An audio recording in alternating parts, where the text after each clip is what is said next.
A Vaza Jato de hoje mostra toda a canalice dos procuradores da Lava Jato e como eles sempre usavam o Lula para desviar o foco de alguma coisa e colocar o foco no Lula. O Lula era uma espécie de carta coringa deles.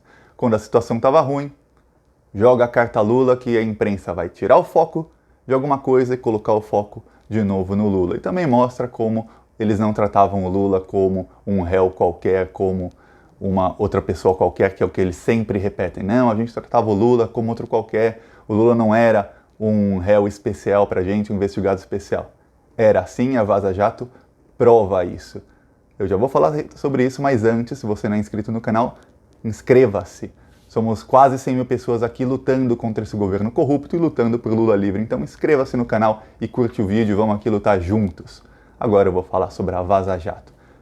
Para começar, primeiro, para quem não lembra, no dia 17 de maio de 2017, saíram aqueles áudios sobre o Aécio Neves e o Michel Temer. Lembram? Em que o Temer autorizava o Joesley Batista, dono da JBS que é dona da Friboi, que trabalha com carnes e frigoríficos, a continuar pagando uma mesada para Eduardo Cunha em troca do silêncio do Cunha. E o Aécio também pedindo propina. Mas a Vaza Jato trata mais sobre o lance do Temer.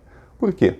Porque nessa delação, era a delação do Joesley Batista, dos irmãos Batista, dos donos da JBS, e envolver esse áudio, eles fizeram essa delação junto com a Procuradoria-Geral da República, que é o Janot. O Janot, ele era amiguinho do Deltan Dallagnol. Só que o subprocurador-geral da República, assistente do Janot, que ajudou a fazer essa delação, ele também era advogado da JBS em outros casos. Ele recebeu 700 mil da JBS. Então havia um conflito de interesses muito grande. Porque como é que um subprocurador-geral da República ganha 700 mil de uma empresa e depois ele faz uma delação premiada com os donos dessa empresa? Mas não uma delação qualquer. A delação premiada do Joesley, que tinha esses áudios, ela dava para o Joesley todos os benefícios possíveis e imagináveis. Ele podia continuar sendo presidente da Friboi, da JBS, que é a empresa que ele usou para comprar tantos políticos e para roubar tanto dinheiro da nação.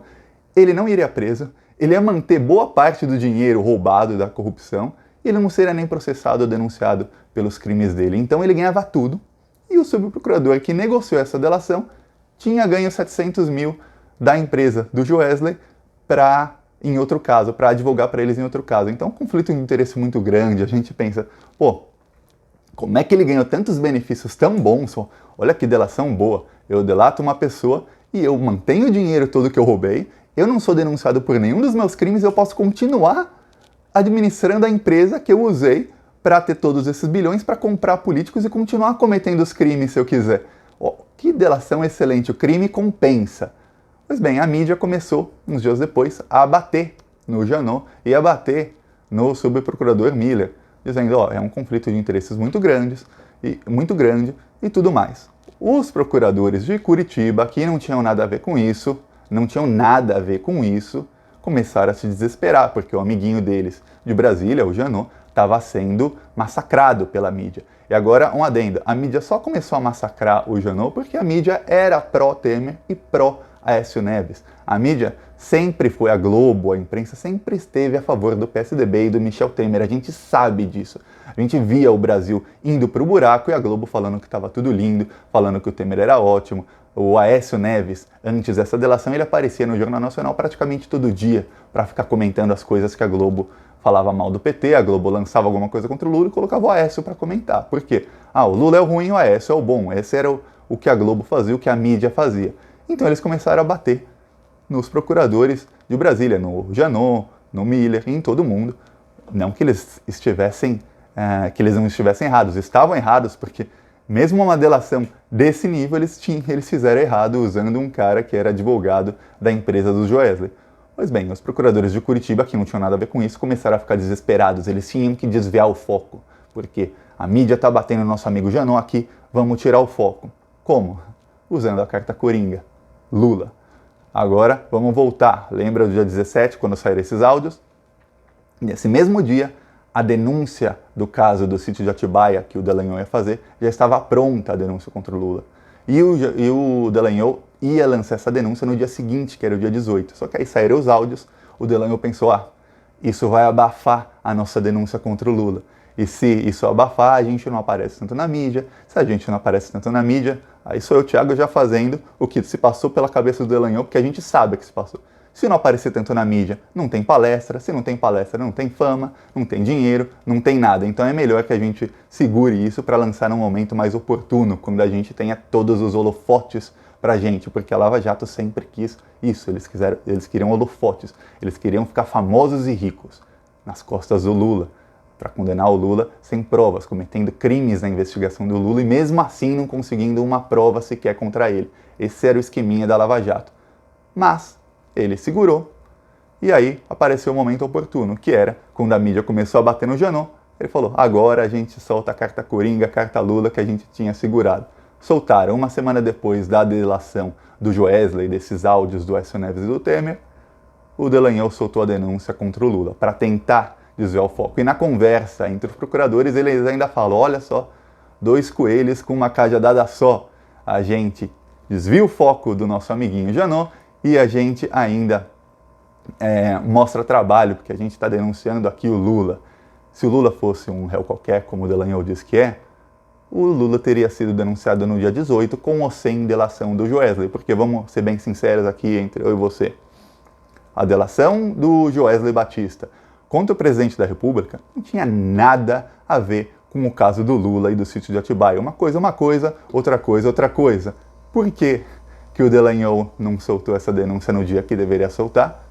Porque é o Lula. Só porque é o Lula. Porque o Lula não é tratado como um réu qualquer. O Lula é tratado com especial. Porque eles sabem que eles poderiam prender 1000 empreiteiros, eles poderiam prender 100 deputados corruptos, mas se eles não prendessem o Lula com ou sem provas, eles não ficariam famosos, não teria palestras, não teria enriquecimento ilícito, não teria nada disso, não teria Sérgio Moro ministro. O foco era Lula. E aí, uma semana depois, soltaram a denúncia contra o Lula, no caso do sítio de Atibaia, sem prova nenhuma. E aí aquela juíza capacha do Sérgio Moro, ela copiou e colou a sentença do Triplex, que é um caso que não tem nada a ver com o do sítio, e ela admitiu que copiou e colou, e ela condenou o Lula sem provas, numa condenação horrível, uma sentença terrível, uma sentença em que ela trata o delator do Lula, o Léo Pinheiro, como se ele fosse 2 pessoas, porque para quem não sabe, o Léo Pinheiro, o nome dele não é Léo, ele tem outro nome. E a juíza, ela é tão burra, eu posso falar burra mesmo, pessoa que não tem QI, não sei como ela passou em concurso. Ela trata o Léo Pinheiro como se fosse 2 pessoas diferentes. Então a sentença ela já deveria ter uma nulidade jurídica por questões técnicas. Como é que você trata uma pessoa como se fossem 2? Você é burra, juíza? Você é burra ou quê?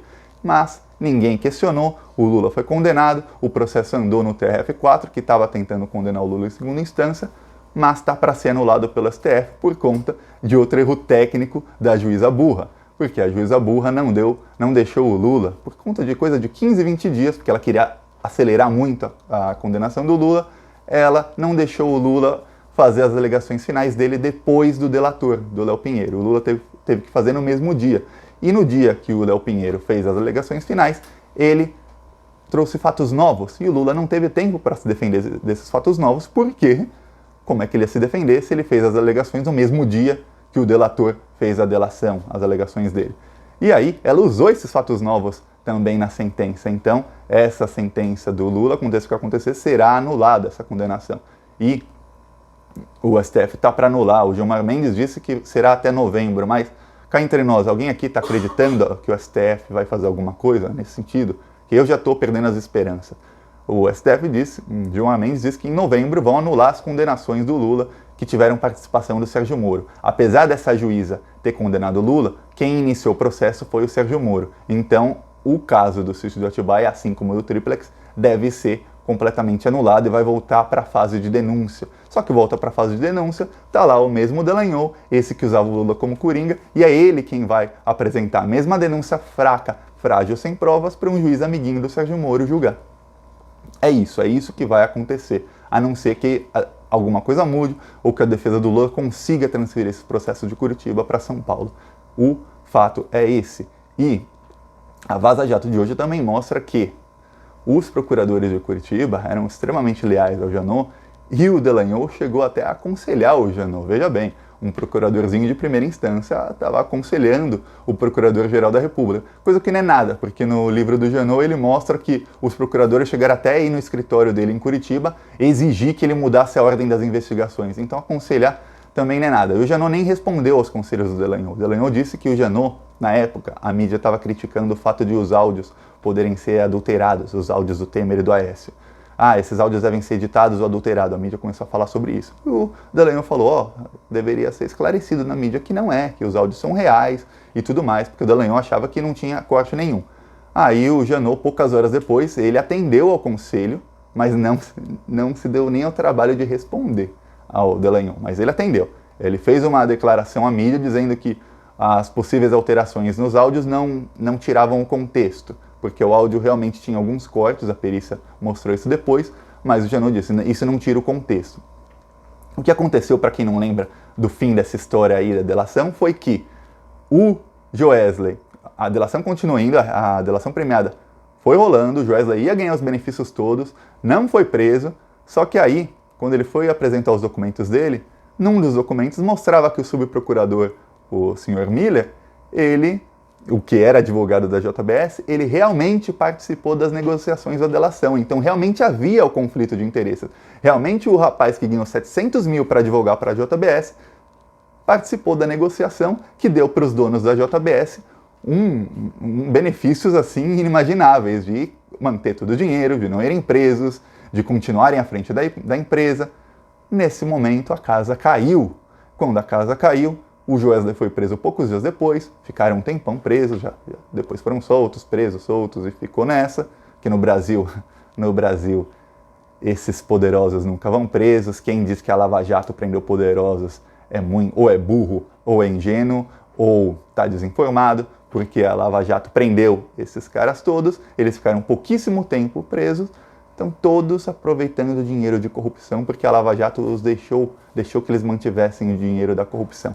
E é isso que aconteceu com todo mundo. O Joesley só se ferrou porque ele incluiu nos documentos a prova do crime, que é a prova de que o subprocurador da República, que era advogado dele, também participou das negociações que deram tantos benefícios a ele. Se não o Joesley estava solto, rindo da nossa cara até hoje, comandando a JBS, rindo da nossa cara, ele está até hoje, de qualquer maneira. Mas ele não teria acontecido nada com ele, não teria nem sequer ido preso. E o Jeannot tentou oferecer denúncia contra o Temer, mas ele não conseguiu, porque o Congresso não deixou, porque são todos corruptos, e aí a gente já sabe o que aconteceu depois. Um adendo, é que veja como é esse pessoal da Lava Jato. O Jeannot fez essa arapuca aí pro Temer, que provou para o Brasil inteiro que ele e o Aécio são corruptos, só por um motivo. Porque o Temer não ia reconduzir o Jeannot ao cargo de procurador, porque o Temer já tinha anunciado que não escolheria ele como Procurador-Geral da República por mais 2 anos, que ele escolheu outra pessoa. Aí o Jeannot ficou bravinho e aí fez tudo isso aí contra o Temer e o Aécio. Por que contra o Aécio? Porque o Temer não ia nem ao banheiro sem se consultar com o Aécio Neves. O Temer e o Aécio Neves eram assim. O Aécio Neves foi praticamente presidente do Brasil nesses anos aí até essa delação, porque o Temer estava sempre com o Aécio Neves. Ele fazia tudo se consultando com o Aécio Neves e ele não escondia isso, em momento algum. É isso, gente. Essa foi a Vaza Jato de hoje. Mostra a canalice desses procuradores, mais uma prova contra eles, e a gente espera que finalmente o STF liberte o Lula ainda nesse mês, ou até novembro seria ainda nesse mês, como o Gilmar Mendes disse. O julgamento do Lula deve ir para a pauta, se não amanhã, terça-feira, na terça-feira que vem, que é quando a segunda turma se reúne, que é quem vai julgar o Lula é a segunda turma. Eles se reúnem às terças-feiras e às vezes às quartas-feiras. Então, ou é amanhã terça, ou é na próxima, vai para a pauta o julgamento do Lula. Quem disse isso não sou eu, Thiago, quem disse isso foi o Gilmar Mendes, em entrevista à BBC Brasil. Então, vamos esperar que isso aconteça e para que isso aconteça, para que o Lula seja livre, compartilhe o vídeo, se inscreve no canal e vamos aqui continuar lutando juntos e mostrando para todo o Brasil como eles são picaretas, como a Lava Jato foi formada por picaretas. Era uma operação que tinha tudo para mudar o país para melhor e, em compensação, o que eles fizeram? Eles praticamente legalizaram os crimes de várias empreiteiras, que estão agora todos já soltos, todos aproveitando o dinheiro de corrupção. Os deputados que foram comprados, nenhum foi preso, só o Eduardo Cunha. A única pessoa presa foi o Lula, um só, sem prova nenhuma. E ele só foi preso para que não disputasse a eleição, para que o candidato deles ganhasse. É isso, gente. Falou.